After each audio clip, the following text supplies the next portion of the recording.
All right, to be totally honest, here on a Friday night where I am sitting alone and we're bringing back a tradition and what is a jam-packed episode with new information. We are going back to an old true tradition. Andrew sits alone, drinks by himself, and talks to no one. I did not expect to have as many nuggets as I do for you here today because we recorded just about 30 hours ago with Dakota Randall. Pro Football Network, newly minted writer over there. Great conversation, Patriots coaching staff, how deep the rebuild is going. It's not just going to be about schemes and players and front office. And we got a little bit about Elliot Wolf from Daniel Jeremiah, the NFL Network. I figured I'll do a 7-round mock draft. It's away from the draft. Combine is next week.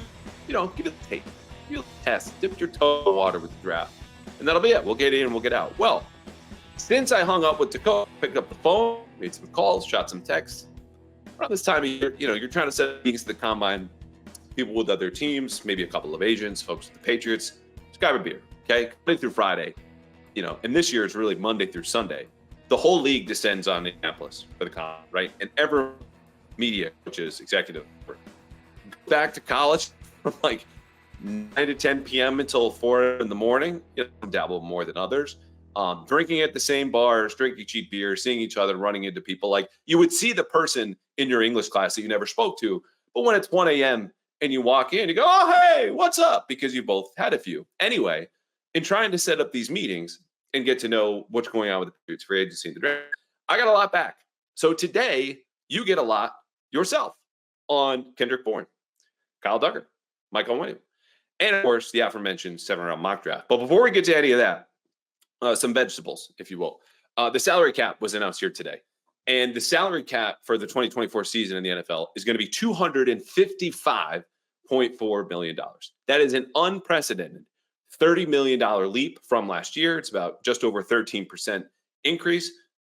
What does this mean for the Patriots? Well, not much. But they do now have, unofficially, according to Over the Cap, $83 million in space. That's second most in the league.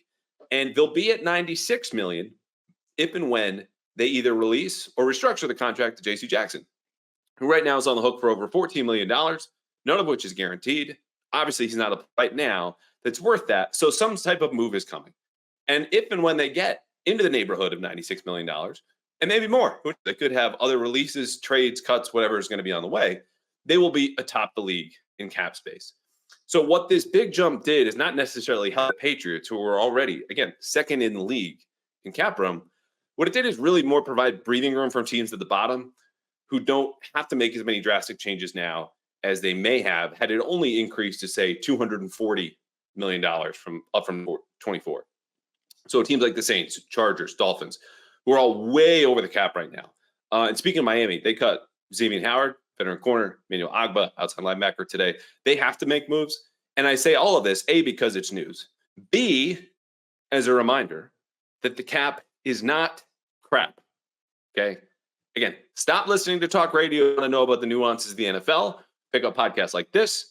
You talk to cap folks and read their articles. There are plenty out there. Beat writers who talk to those cap folks and need to learn what's what in order to teach you exactly how things work in the league. Now, I will say cash absolutely, unequivocally, no question about it, is more important than cap, all right? And the cap is flexible.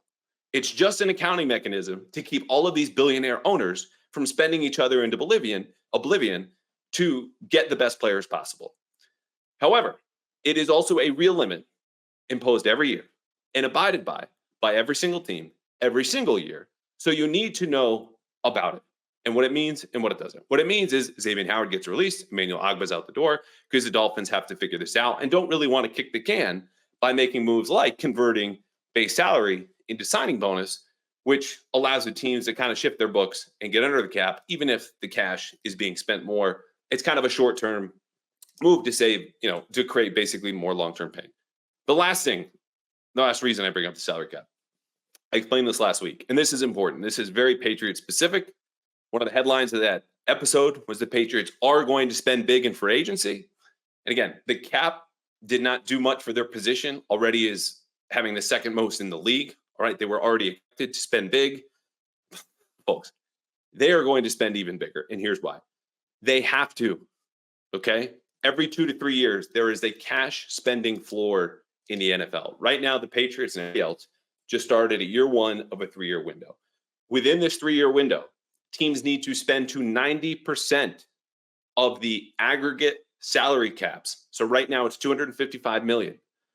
You add that to, let's say next year goes up by 10 million. It's not, it's going to be more, 265 million. Okay, let's say the salary cap in 2026, the third year of this 3-year window, is another 10 million. So 255 million plus 265 million plus 275 million altogether. The Patriots need to spend to 90% of that number. What is 90% of that number? Well, it's $715 million in cold, hard cash. That's how much they need to spend over the next 3 years, starting this March, second week, March 11th. It's a Monday. Mark your calendars, the start of the legal tampering period, which makes no sense. What is when free agents really kicks off, because the actual tampering starts happening at the combine and all these different places. So, on average, what the Patriots need to do to meet the minimum of this cash spending floor, again, $715 million, if the cap only goes up by $10 billion next year and the year after that, they need to spend $238 million in cash per year just to stay on schedule and meet the minimum. Okay, so how much are they scheduled to spend right now? Well, as it stands, they're on the hook for $124 million this year alone. So they need to spend to stay on schedule. And some folks have pushed back and go, they're not going to spend big. They could do it in 2025 or 2026. Okay, that's fine. But they're already $100 million behind, $114 million behind from staying on schedule to meet the minimum. And here's the thing. A lot of numbers, I promise, almost over. We're going to get to the nuggets. We're going to give you the sugar, the dessert, everything coming right up. But it needs to be reiterated. The cap is not going to go up just $10 million next year. And after that, we are going to hit and or cross $300 million, according to some execs and a couple of agents I spoke to, very, very soon. It could be next year, but more likely it will be 2026, which means the Patriots might not just have to spend $238 million cold cash on average per year over the next 3 seasons. It might be closer to 250. And right now, for this year, this upcoming year, 2024, they're at half of that number. So when Gerard Mayo said they have cash to burn, he was not kidding. Get your buckets with your first bet at Fanduel, America's #1 sportsbook. Because right now, new customers get $150 in bonus bets with any winning $5 bet. That's $150 if your bet wins. Bet on all your favorite NBA players and teams, quick bets, live same-game parlays, exclusive props, and more. Just visit FanDuel.com/Boston and shoot your shot. FanDuel, official sportsbook partner of the NBA. Okay, on to the Nuggets. Kendrick Bourne, he was in town Thursday, Friday, went into the facility, checking out his torn ACL, has a recovery coming along, checked in with some team brass, Gerard Mayo, Elliot Wolf, some other front office executives. My understanding and talking to folks in and around that, it went very well. Aaron Wilson, Houston-based NFL reporter, tweeted today, this afternoon, again, Friday, February 23rd, that you should not expect a deal between the Patriots right now because Bourne is expected to have strong interest in the market, and he's expected to explore that interest, as everyone should, if you have a market for whatever your services are. Number one, I can't confirm this. Number two, here's what I would add. The dialogue between the two sides has been positive, but since November, when the Patriots first made contact and reached out to Kendrick Bourne's camp, hey, you just tore your ACL. We'd like to bring you back. What do you think? Talks have not advanced in any kind of meaningful way between the two sides, okay? And so I would not expect, first of all, Bourne to take any kind of hometown discount to come back to New England, which is really much like any player here and coach. Now that we're in this entirely new era, back where you're having to come to Foxborough, Massachusetts to work for a new coach and all this different stuff. There's no Brady Belichick discount anymore. But it's also because the Patriots have money, which we just covered. And he's going to turn 30 next year. So, again, things went well for this 2-day visit. I think he is going to hit the market. There is a possibility he signs with the start of free agency. But the good news is he's way ahead of schedule. And so he should be ready for the start of next season, whether it's here in New England or elsewhere. And the interest in a borderline, number 2, number 3 receiver will be there, especially for teams that are looking for kind of one final piece, right? Or you've got a rookie quarterback on a cheap contract. Let's add a guy who's been in multiple systems in New England, San Francisco, work with a bunch of different coaches we can rely, plays inside and out, good locker room presence, all right? So the Patriots will need to match whatever that offer is because it's likely that those places are going to be more attractive. And yes, he's on the record saying he would like to be back. He thrives in this environment. And he was headed for career numbers last year before tearing his ACL in Miami. But I think he's going to want a multi-year deal. I don't know if teams are going to be willing to extend that, but the Patriots must be because of the situation they're in, given their receiving core, the amount of money they have, and the interest that's going to be there, at least for a couple of teams. So if you're worried about this, I would just say take a breath. Talks typically heat up around the combine, deadlines per action.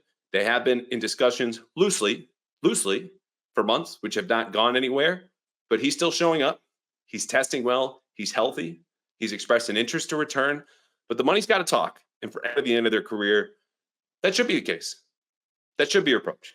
And we'll know in a couple of weeks where he's going to play football next year. So we're going to close that segment the same we do for Duggar, Uche, and Onwenu with a projection, because I threw out some contracts and some numbers to a couple execs in the AFC saying, hey, what do you think? Am I off base? Am I wasting my time? They get back to me. For the most part, these were spot on. Bourne's, though, I had a little bit high. I said 2 years, 19 million. Both of these execs said, pull it back. Maybe 7-8 million a year. And that's with incentives. Again, for a guy turning 30, versatile, well-liked. What I think is going to happen is I bet he gets the 3 years. And I think this deal with a maximum value, so there's some fluff in here. It's not all guaranteed hard, cold cash, $25 million. So you're talking a little bit over 8 per year for Kendrick Bourne, including those incentives. He gets the longevity of what a player should want at this stage of his career to lock in, sit, whether it's here or elsewhere. And you kind of find the middle ground where it's a little bit on the high end. But again, that salary cap figure was unprecedented, $30 million compared to last year, an increase of over 13%. So I think the folks saying 7 to 8 per year, bump it up to between 8 and 9. If he gets the years that he wants, but maybe not the money, I think that's where he lands. Whether it's here or elsewhere, I don't know. But 3 years, 25 million, that's my best guess right now. Kyle Duggar. A couple of weeks ago, Kyle Duggar switched agencies. He moved from Athletes First, which along with CAA is a powerhouse in the NFL. A lot of top tier Pro Bowl, all pro clients, as well as some coaches, front office executives, GMs. And so Kyle Duggar moving from Athletes First to Andy Sims, who we discussed in this podcast before, has a history not only representing Patriots defensive backs, but getting them re-signed. Raise some sirens here. Not like the blaring, get the hell out of the way, here comes the ambulance on the highway sirens, but just, it's interesting. Because if I'm Kyle Duggar, and just like Bourne, is at a place in his career he wants longevity and maximum money. He's an older player for a guy who was drafted in 2020, spent more than 4 years in college. Going from Athletes First to Andy Sims would indicate maybe not the most money, but a guy who knows how to get a deal done and knows how to get a deal done in New England. And so when I heard this week that Kyle Duggar was back in the building, not only just working out, but catching up with folks, including some of the front office, that again underscores to me he really, really wants to stay. Now, will he?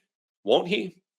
I don't know. But if I'm a fan and you want Kyle Duggar back, I would feel encouraged about him still being in the building when I know some other free agents are long gone. Like, they're cleaned out, they're closed, they're not coming back.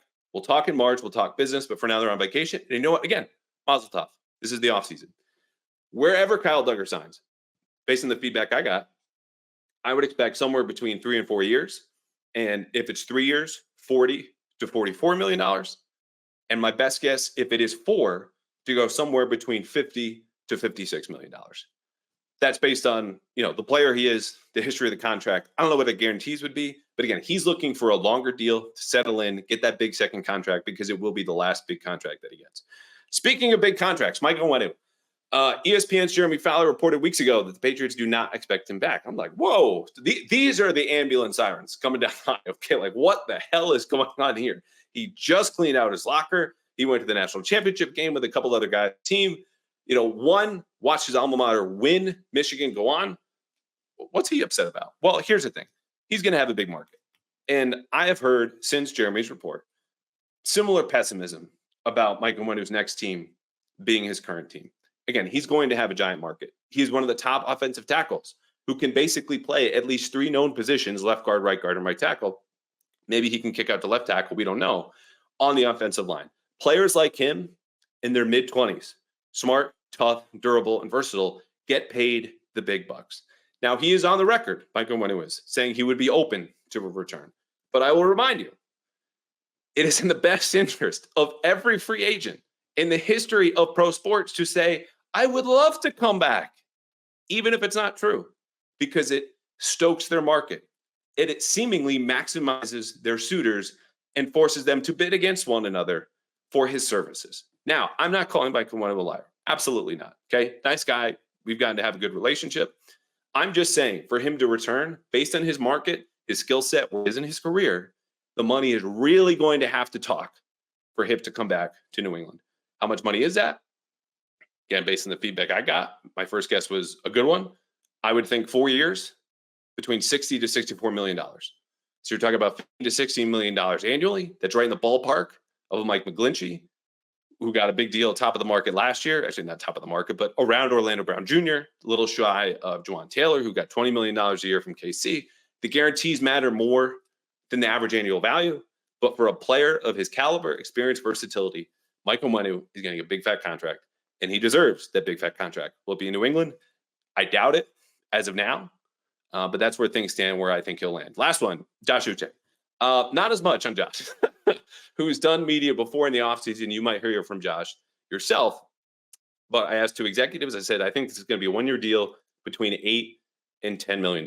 And one suggested that it only takes one team to look at some of his per snap efficiency numbers, going, look, this dude is one of the best, most effective pass rushers in the league. He's got gifts, A, you cannot teach, and B, even within the world of elite athletes in the NFL, few guys even have that get off, that speed, that power. And he's built out his pass rush repertoire. Now, he had a down year last year after fattening up on, a couple games with a lot of sacks against the Colts and the Cardinals in 2022. But again, those traits, playing that premium position, I still think he lands somewhere between 1 and 2 years. And then by extension, 8 to 10 for 1 year or $16 to $20 million for 2. But maybe someone gets him in the low teens if his agency is able to stoke kind of a bidding war, understanding he was just a bad scheme fit in New England. They wouldn't play early downs, which is going to depress his total statistics. But on a per snap basis, this guy's special. I don't totally agree, but there's a way you could talk yourself into it. And that's why I think, again, Josh Uche headed for somewhere between $8 and $10 million annually per year. And again, if I'm wrong, play this back. Tweet at me. Let me know. But that's what I got. That's what I've heard. That's what I've learned. And now you have two. All right. On to the mock draft. I don't know how many we're going to do here on the podcast. It will be more than I will write about, because Doug Kyde is going to handle a lot of that for us at the Herald. He's back at work. He'll be at the Combine with me. Actually back on the podcast next week, so look forward to that. In the meantime, this is my mock draft. This is my show, baby. So we are going to have music for this mock draft. Here we go. This is mock making music, and this will close out the podcast. You ready? Patriots have 7 picks, 1 in each round. Their last pick, as it stands right now, middle of February, 2 months away from the draft, it will be Evan Anderson, defensive tackle, Florida Atlantic. Here we go. 6'3", 326 pounds. Evan is strictly an A or B gap player. He's a run stuffer. He's going to plug that middle. He's going to control it. Also had 3.5 sacks last year when he was a team captain for FAU. He split his snaps evenly between pass rushing and run stuffing. But again, in the league, looking at a big body, park him in the middle, let him go to work, just like he did after getting invited to the East-West Shrine Bowl. In the 6th round, moving on up, pick number 182 overall, running back Dylan Johnson from Washington. 6 foot, 218 pounds. You might remember Dylan Johnson got injured in the national semifinal game against Texas, and that almost cost Washington the semifinal. Instead, they advanced, lose to Michigan in the national title game, but Johnson, tough as nails kind of running back, plays through injury in the national championship. He's capable running behind man blocking as well as zone. It was about a 50-50 split for him last year with the Huskies. 5.1 yards per rush, 16 touchdowns, not overly elusive. Again, this is a running back in the 6th round. You're not getting Sanders anywhere near here, but he's an all-around player. You want someone got soft hands, a reliable receiver. He caught 24 passes on 25 targets for 190 yards. Tough player, solid, all-around back. Ramondre Stevenson, contract year. Reminder, meet your new backup, Dylan Johnson, running back out of Washington. Over to defense. Cornerback, Dwight McLaughlin out of Arkansas goes in the 5th round, pick number 136 overall. Dwight is 6'2", He's 188 pounds. He loves beats. Okay, the last part is it's not true. But he is the second ranked corner in college football, according to Pro Football Focus grades, which we can argue with. I have, whatever. Moving on. Long, aggressive player. He transferred from LSU to Arkansas in 2022, started the last 2 years. You're going to love these numbers. 7 interceptions, 16 pass deflections, 3 forced fumbles. He missed just one, a single tackle last year. I don't care if you're in high school, college, NFL. That's damn impressive. Passer rating against, according to the Pro Football Focus, 51.2. Okay, so what's wrong with him? Tall, lanky corner, a little bit light, a little stiff in the hips. Also got invited to the East-West Shrine game. Shorter arms, supposedly expected to run around a 4.5 at the combine. You will find out, just as I will, next week. On to the 4th round, still here in day 3. The Patriots will open with a pick at number 104 overall. You know what they're going to take? Cade Stover, tight end, Ohio State. 6'4", 251 pounds. He is strong as a bull as far as 250-pounders go. He fits both in the Y tight end mold, the guy inline, traditional. You'll find him all the way back to the 50s playing from that position. But he's athletic enough to move and work in space, both in the slot, out wide. He's a willing blocker. He's tough. He actually played defense at Ohio State and tight end until 2022. So now that he's full-time on offense, you don't see dangerous long speed, but you see rare flexibility for, again, a guy who's a prototypical tight end for 251. He had 41 catches, 576 yards, 5 touchdowns, and was first team All Big Ten. On to day 2. But first, Trillium. Unofficial sponsor of today's podcast is a Vicinity Double IPA. Shout out to Trillium and Vitamin C Brewery, where we will have a new event, pre-draft. First time you heard it right here, coming up in a couple of months. Hey, on to day 2. He's not a sleeper yet, because I think the NFL draft is kind of getting to be, like your fantasy football draft. There are no more sleepers in fantasy football, but everyone, I'm telling you, at the combine, after the combine, his pro day is going to say, who I'd like for the Patriots in the 3rd round? Karan Amaji, offensive tackle out of Yale. This dude has got prototypical size. I'm talking 6'5", 6'6", 316 pounds, highly athletic, developmental prospect. His senior season got cut short by injury, so he did not participate in the All-Star games, where you love to see the smaller school guys compete against, the SEC and Big Ten folks. But he did get a combine invite. He's incredibly smart, rare, raw power, and he didn't start playing football until midway through high school. So if you're looking for untapped potential, and in this scenario, the Patriots have already taken care of offensive tackle in free agency. You bring in Karan Amaji at Yale, give him a year to season, a year to develop. Hell, they did this with a 1st-round tackle and Nate Solder once upon a time. He will be your starter in 2025. Okay, on to the 2nd round. You knew this position was coming. It's just a matter of the name. And you have a fan favorite right here, right away. Pick number 34 overall. Ladd McConkey, wide receiver out of Georgia, 6 foot, 185. We're going to skip all of the stereotypical white guy bringing his lunch pail. Looks a little bit like Julian Edelman comparisons. No, he does not. But the one area where they do overlap in this Venn diagram of white wide receivers is yards after the catch. Ladd averaged 6.3 yards after the catch last year at Georgia. He dealt with some injuries. The numbers aren't gaudy, but he mostly worked outside, where you saw elite quickness and long speed. He separates from man-to-man coverage better than most receivers in this draft, and he was the best wide receiver at the Senior Bowl for the American team, as voted by teammates. Not from me watching, not from you at home, not the coach, by his teammates. But you know who was one of his coaches? Troy Brown, who was the offensive coordinator for that American team. So Troy was there, Coach Ladd McConkey. They had a contingency, Matt Groh, Cameron Williams, Pat Stewart, all down at the Senior Bowl in Mobile, watching Ladd McConkey tear it up among a very impressive group of wide receivers, and he stood out the most among the American team. He comes on down right here at pick number 34. Now, for the record, I did think about Adonai Mitchell from Texas, 6'4", traditional X receiver. The Patriots love Devontae Parker more than I do. I just think if you're looking between his type in terms of body type and playing style, and Pop Douglas, who's obviously going to be in the slot, Ladd McConkey splits the difference. Can play inside, can play out. He's got the traits. He's got the pedigree from a big school. I think this would be a great pick for them early here in the 2nd round. And who is he catching passes from? Not Mac Jones. It will be Jaden Daniels, quarterback, LSU, with the 1st pick at 3rd overall. Again, if I'm the Patriots right now, where it stands, and I've got a couple deep dives left to do, that third pick better be a quarterback. And if not, you better trade back. But here, they stick around. Why? Playmaking ability. And I'm not just talking about raw speed. He's going to test in the 4.5s at the combine. I'm talking about extending plays, off-platform throws. The equivalent is a shooter in the NBA who can create buckets on his own late in the shot clock. That is what elevates the quarterbacks in today's game. I can get this third down. I can score this touchdown running or rolling out and then throwing. Jayden Daniels can do this. He's the best deep thrower in this class, but he's highly accurate also to all levels of the field. So he has made a big jump the last 2 seasons. He won the Heisman Trophy last year, 40 touchdowns, 4 picks, a 95.6 QBR, plus 10 touchdowns and 1,134 yards as a runner. So all told, that's close to 5,000 total yards, 50 touchdowns, and 4 picks.